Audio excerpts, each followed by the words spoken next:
রেজাউল সরকার জিন্দাবাদ জিন্দাবাদ জিন্দাবাদ Rezaul Sarkar long live AAMSU long live AAMSU জিন্দাবাদ রেজাউল সরকার জিন্দাবাদ রেজাউল সরকার জিন্দাবাদ রেজাউল সরকার লং লিভ ক্ষমা করে দিয়ে আর মোর কারণে যাতে দোয়া করে যাতে মই বাদিন বিলাক চাকরি উত্তরণের কারণে কথা কই যাব পারো আন্দোলন করে যাব পারো সংগ্রামত বাদ রাখিব পারো এইখিনি কথা কই মই পুনৰবাৰ সকলোৰে ওচৰত আমসু শক্তিশালী কৰাৰ আশাৰে এটি আমসু জিন্দাবাদ ধ্বনি একত্ৰিতভাৱে শেষ কৰাৰ বাবে আমসুৰ মঞ্চত মোৰ লগত আপোনালোকে দিব বুলি মই আশা ৰাখিছো আমসু জিন্দাবাদ আমসু জিন্দাবাদ আমসু জিন্দাবাদ আমসু জিন্দাবাদ আমসু জিন্দাবাদ আমসু জিন্দাবাদ আমসু জিন্দাবাদ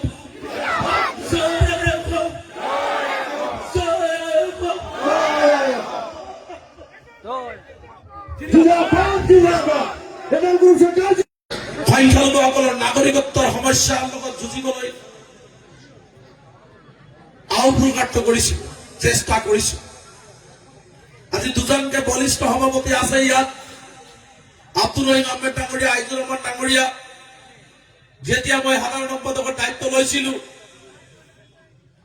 তেতিয়া আমি দুজন আৰু মোৰ লগত আছিল মনোহৰ চাৰিজন ব্যক্তি আছিলো আমাৰ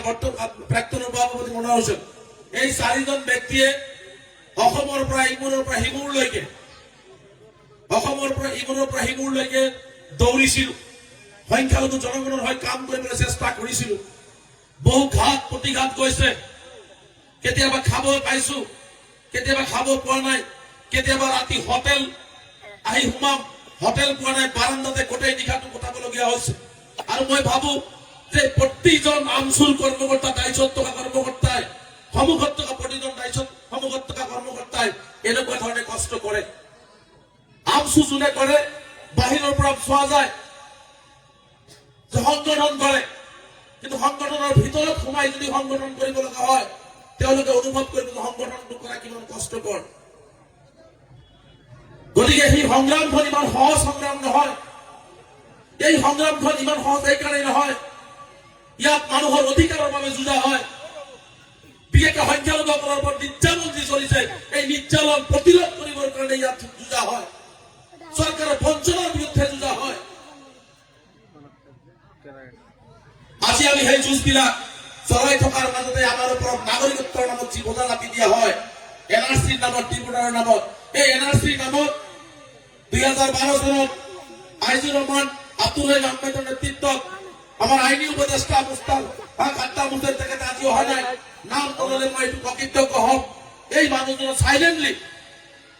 যি ধৰণে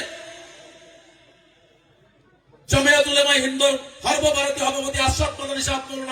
মুস্তাক আহমেদ সাহেবৰ নেতৃত্বত আমসু আৰু জমিয়তে একত্ৰিতভাৱে সংখ্যালঘুসকলৰ বাবে যুঁজিলে এয়া যোনে যোনে ইয়াৰ ভিতৰত থাকে এডভকেটসকলে বুজি পাব এনআৰচিৰ কাম কৰাসকলে বুজি পাব ভিতৰত থাকে যিসকলে বুজি পাব তেওঁলোকে বুজি পাব যে এই এনআৰচিৰ যুঁজখন কিমান কঠিন আছিল আৰু মই বিশ্বাস আছিল যে সদৌ অসম সংখ্যালঘু ছাত্ৰ ইউনিয়ন পৰাজিত সংগঠন নহয়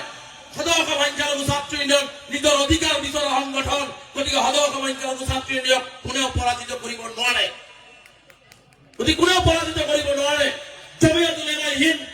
ভাৰতবৰ্ষৰ আটাইতকৈ পুৰণা সংগঠন তেওঁলোকক কোনেও পৰাজিত কৰিব নোৱাৰে কাৰণ আমি নিজৰ অধিকাৰৰ বাবে যুঁজিছো আমি আমাৰ সংবিধানত দিয়া ৰাইটছৰ পাবৰ কাৰণে আমি যুঁজিছো আৰু ইনশাআল্লাহ আপোনালোকক কথা দিছো সদৌ অসম সংখ্যালঘু ছাত্ৰ ইউনিয়ন মই অৱসৰ ল'লেও আমাৰ আত্মা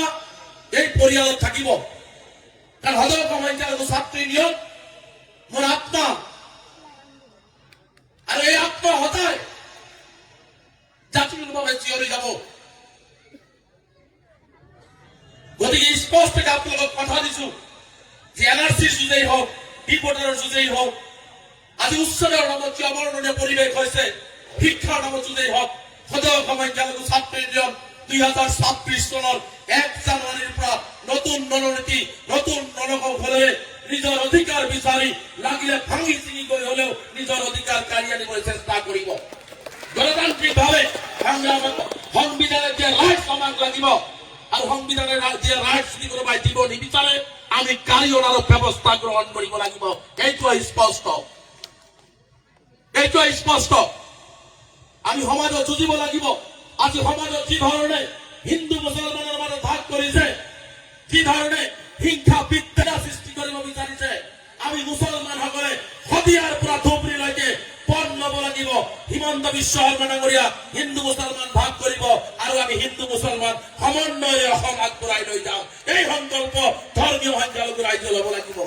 মই শেষৰটো ভাগত সমগ্ৰ অসমৰ ধৰ্মীয় সংখ্যালঘুক আহ্বান জনাইছো তেওঁ যিমানেই ঘৃণাৰ দোকান খুলিব আমি সিমানেই মৰমৰ দোকান খুলিম সিমানেই ভাতৃত্ববোধৰ দোকান খুলিম সিমানেই শংকৰদেৱ গুৰুজনা মাধৱদেৱ গুৰুজনা আজান পিছক গুৰুজনাৰ সেই আদৰ্শৰ অসম আমি পুনৰাই ঘূৰাই আনিম এই সংকল্প ধৰ্মীয় সংখ্যালঘু ৰাইজে ল'ব লাগিব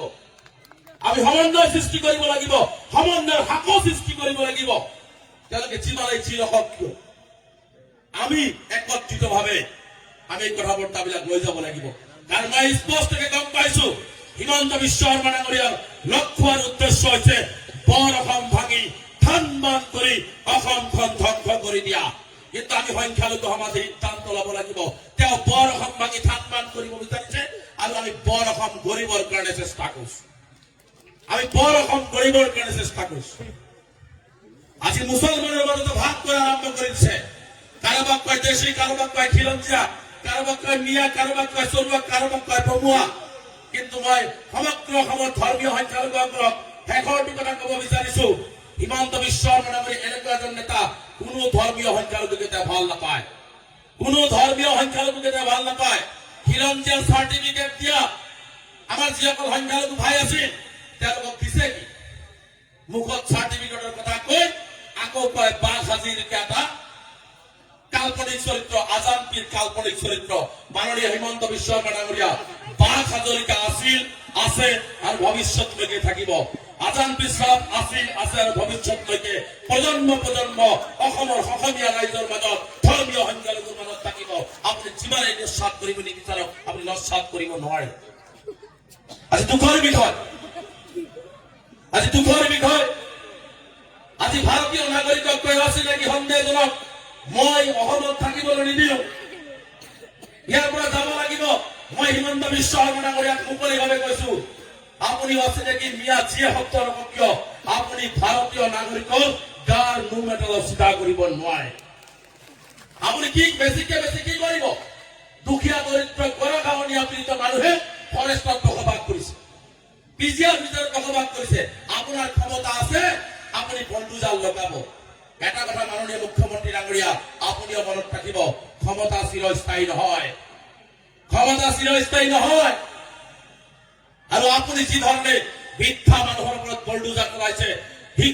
শিক্ষাৰ অধিকাৰ খাই লৈছে মানুহৰ চকুৰ পানী মাটিত পেলাইছে ইয়াৰ হিচাপ এটা হিচাপ অসমৰ ৰাইজেতো ৰাজনৈতিকভাৱে ল'ব ওপৰত থকা মালিকেও কিন্তু আপোনাৰ দল আৰু আপোনাৰ হিচাপ নিশ্চিতভাৱেই ল'ব এই কথাটো মনত ৰখা উচিত প্ৰেচিডেণ্ট আবেগিক হ'ব নালাগে আজি যেটো আমি হাজাৰ জনসাধাৰণৰ সন্মুখত ৰেজাউল কৰিম চৰকাৰ সাহেবক বিদায় দিব লগা হৈছে এই বিদায় আমিও লৈছো আমি আমচুৰ প্ৰেচিডেণ্ট আছিলো আব্দুল ৰহিম আহমেদ আছিল আইজুৰ ৰহমান আছিল সৈয়ুৰ ৰহমান সবেই বিদায় দিব লাগিব এই আসনখন পাৰ্মানেণ্ট নহয় কিন্তু কথা হ'ল আমি যে বিদায় লৈছো আমি বিদায় লোৱাৰ সময়ত কিন্তু এনেকুৱা স্বাগতম এনেকুৱা অভিনন্দন এনেকুৱা জনসাধাৰণৰ হাজাৰ জনসাধাৰণৰ সমৰ্থন লৈ পেলাই আমি বিদায় লোৱা নাই আমি সৰুকে বিদায় লৈছো আজি গোটেই অসমৰ সংখ্যালঘু আন্দোলনৰ এজন ব্যক্তিও নাই যিজন আজি এই মঞ্চত নাই আমাৰ প্ৰতিষ্ঠাপক সভাপতিৰ পৰা আৰম্ভ কৰি আজিৰ